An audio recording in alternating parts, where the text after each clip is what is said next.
premium because you. So guys, yung tatrabaho natin ngayon, i-testing natin yung bagong bili nating sander, belt sander. So ginagamit ko guys para i-finalize natin yung yung room na to para makakita tayo ng finish.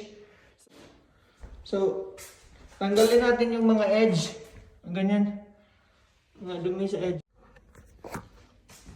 So tanggalin natin yung mga nasa edge guys, mga ganito. Hindi kasi kaya.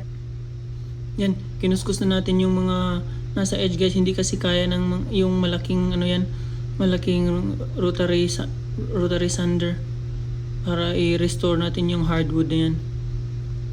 Yan, tinulungan na rin natin ng grinder para makuha talaga yung mga nasa sulok. Yan, napaka-alikabok guys, napaka-init.